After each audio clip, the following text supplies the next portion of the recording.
Iowa Hawkeyes didn't win the championship this year, but the 1960-61 version of the Hustlin Hawks became the most talked about basketball team in the nation. At the midterm break, Coach Scheuerman's determined Hawkeyes had won 12 of 15 and were hot on the heels of the Buckeyes of Ohio State for the conference title. Then the apparent death knell sounded. After semester examinations, 4 regulars were ineligible, and only one, brilliant Don Nelson, remained available to Scheuerman. The remainder of the team had to be fashioned from the squad, which totaled only 9 men. One was recruited from the student body, and the now famous Hustlin Hawks took it from there and tackled the tough conference schedule. So now let's journey along with Coach Scheuerman and the Hustlin Hawks of 1960-61, who created a storybook finish from apparent mid-season disaster.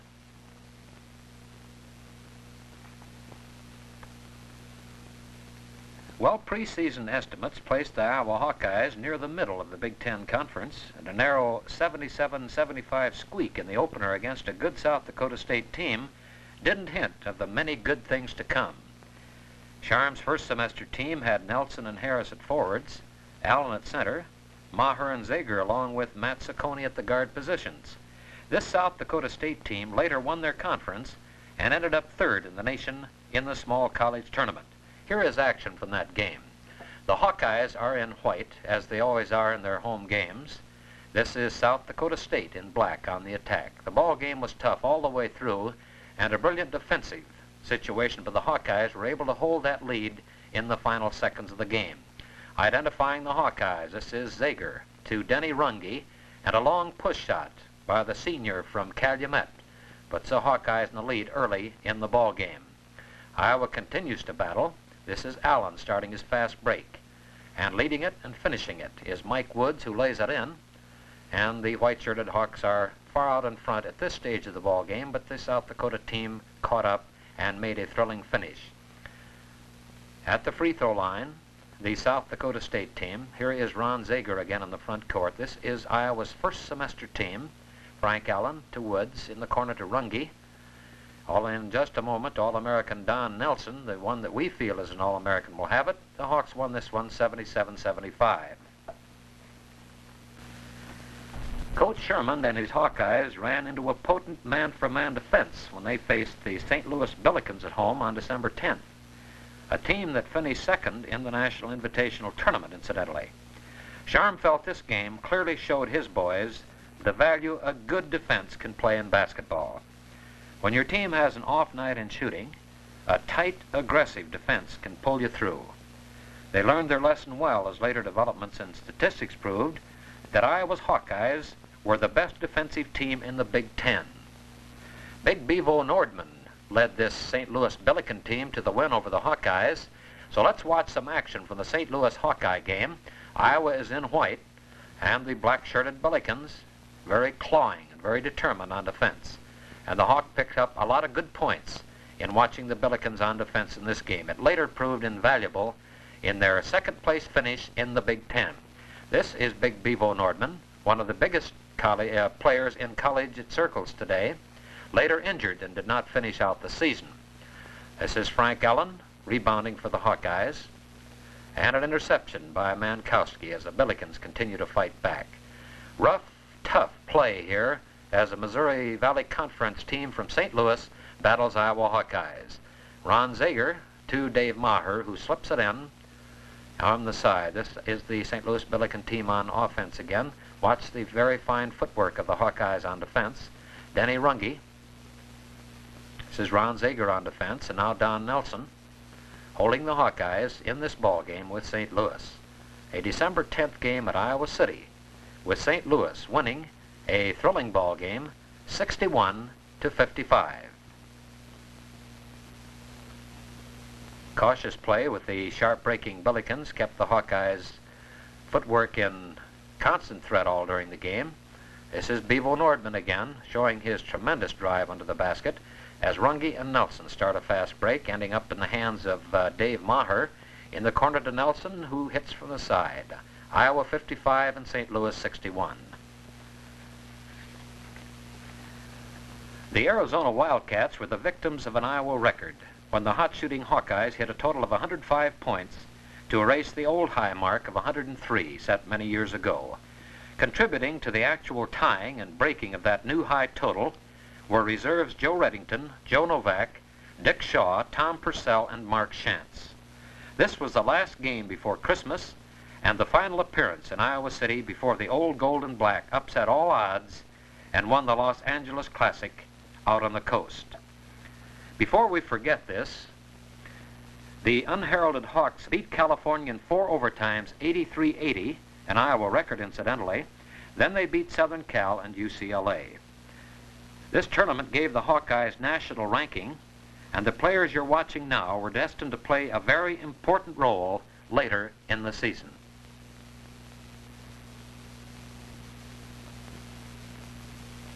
We'll identify some of these. This is sophomore Dick Shaw defending the baseline. Gary Lorenz starts a fast break down the court, continues his drive right on through. That was Gary Lorenz of Clinton, Iowa, at the free throw line. On that drive, Denny Runge, number 52. Tom Purcell near the camera is number 30. Mark Shantz is over on the far side. And the 5th player, just out of view and coming up now, is Joe Reddington, number 44 of Orient, Iowa.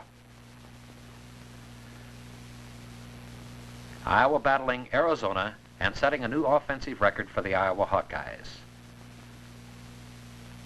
Iowa in white. This is left-handed Joe Reddington moving down across the timeline, attempting to get it up in front on the offensive side of the court. Mark Shantz comes back to give him a lift. Now these are reserves, as you can see, had a long way to go and later proved invaluable to the Hawkeye cause.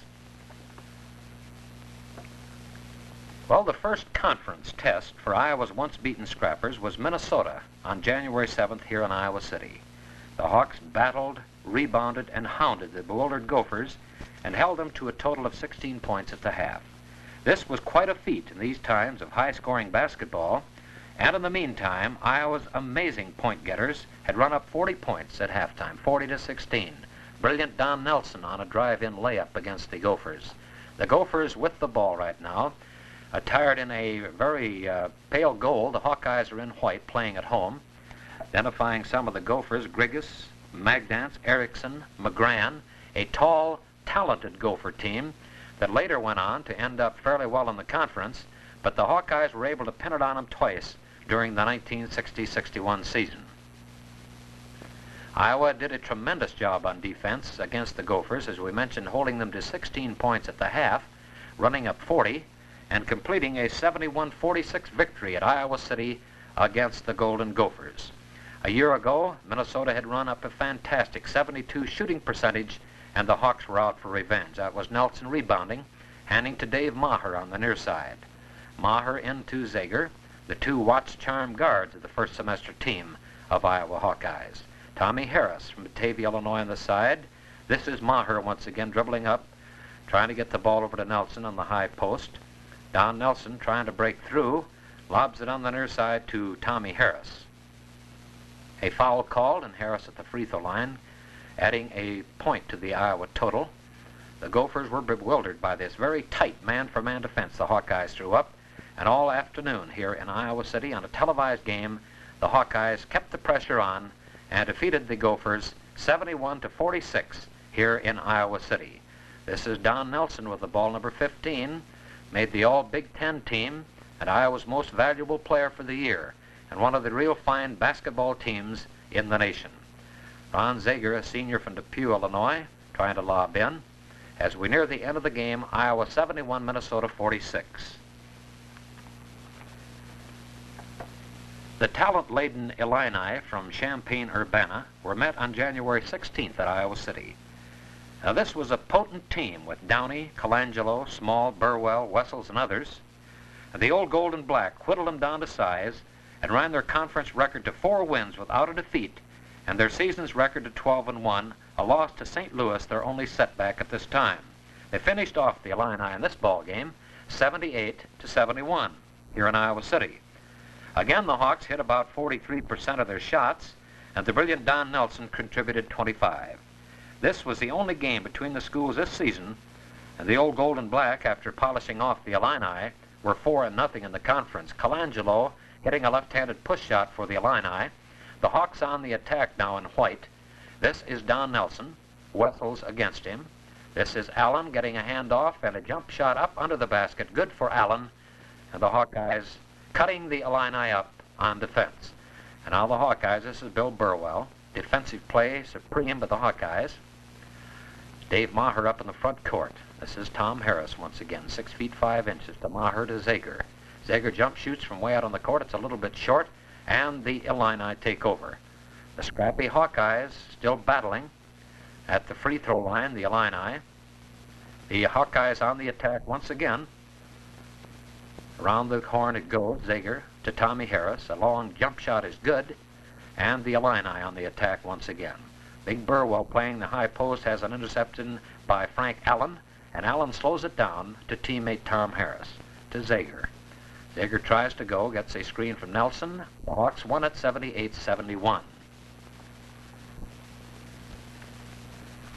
After the semester break, the Hawks journeyed to Bloomington, where the Hustlin Hawks were born. With 4 regulars missing and only Don Nelson, the remaining starter, the spirited combination of Nelson, Ciccone, Runge, Reddington, Novak, and Shaw upset the hurrying Hoosiers 74-67 and astounded the sports world.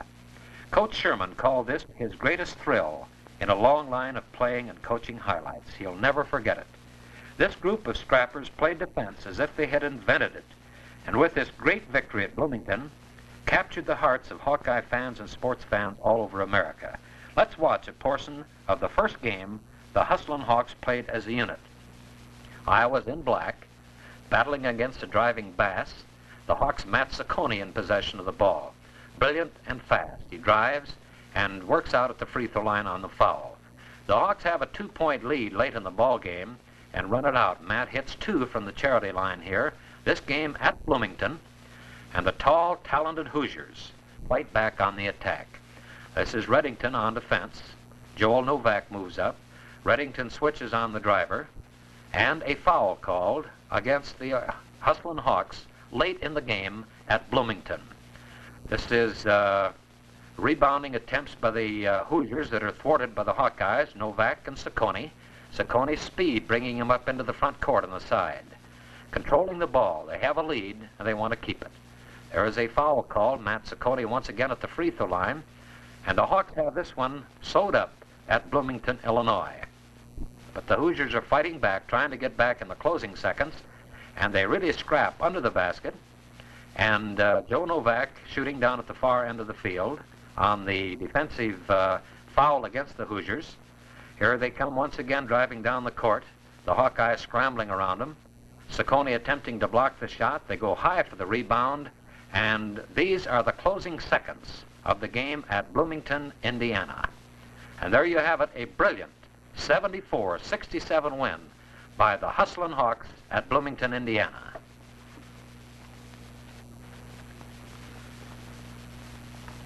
The Ohio State Buckeyes, undefeated for the season, NCAA champions, and the unanimous choice as the #1 team in the nation, came to Iowa City January 18th to battle the Hustlin Hawks. A battery of TV cameras and radio microphones, along with a wide press coverage, were ready to capture the excitement. It was rated no contest for the Hawks against the mighty Buckeyes, but the fans who heard it and saw it remember this one a good long time. The Battlin' Hawks had it all the way and led from the start. The sellout crowd couldn't believe what they were seeing, and the tremendous effort put forth by the old gold and black was a thrilling experience for all of us. Rated at least a 15 to 20 point underdog, Iowa played as if they were favored to blow the Buckeyes off the court. Only a desperation finish won for the Buckeyes. Let's watch it. This is Jerry Lucas will identify the players for you. The Hawkeyes are in white. This is Novak on the near side to Ciccone. Ciccone to Novak out in front, guarded closely by Larry Siegfried, a senior on the Buckeye team. Novak with the ball. In the corner to Don Nelson, checked by Lucas. Nelson tries to go, backhands it over to Ciccone. A left-handed pass out to Novak. A long push shot is no good. And they battle for the rebound, and Richie Hoyt to John Havlicek, who moves it up into the front court on the far side.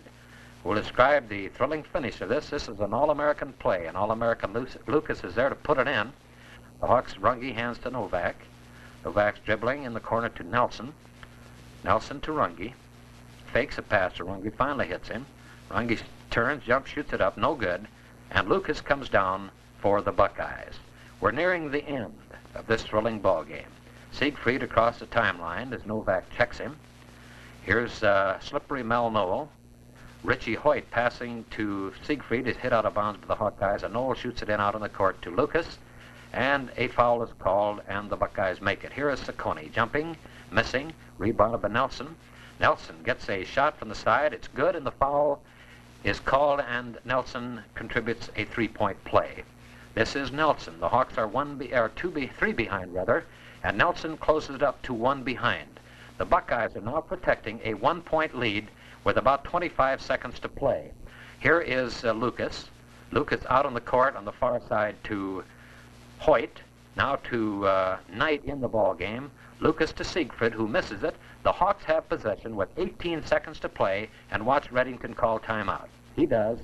And now when play resumes, the Hawks have 18 seconds. They are 1 point behind. Here is Ciccone up on the far side. They're trying to work open for that one last shot. Ciccone has it to Novak, back to Ciccone. He's checked very closely. Back to Novak, who gets it into Nelson. Nelson dribbles, jumps, shoots, misses, rebound by Shaw, no good. And the ball game is over, and the Buckeyes win it 62-61.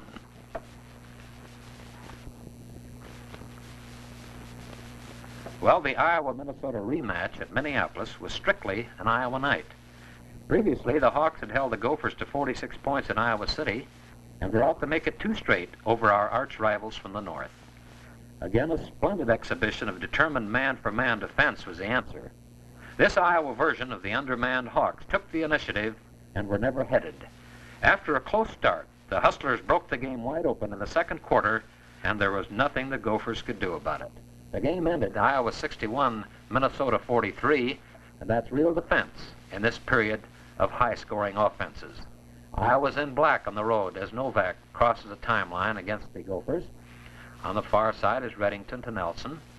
Nelson spins, jumps a long one out. It's no good. They fight for the rebound, and the Gophers have it. The Gophers fast break, but they were cold this night, and the Hawkeyes were able to contain them with a tough, rough, rugged, man-for-man defense. They slow it down, Reddington and Novak conferring. Early in the game, the Gophers were close, but the Hawks moved it up to 9 at the half and finished an 18-point winner over the Gophers. This is a beautiful drive by Ciccone along the baseline. The Hawks are in black, guarding against the taller, stronger Gophers of Minnesota. McGran, along with Erickson and Grigas, Magnus, composing a very young Minnesota team that'll be back next year. Losers to Iowa, 61-43.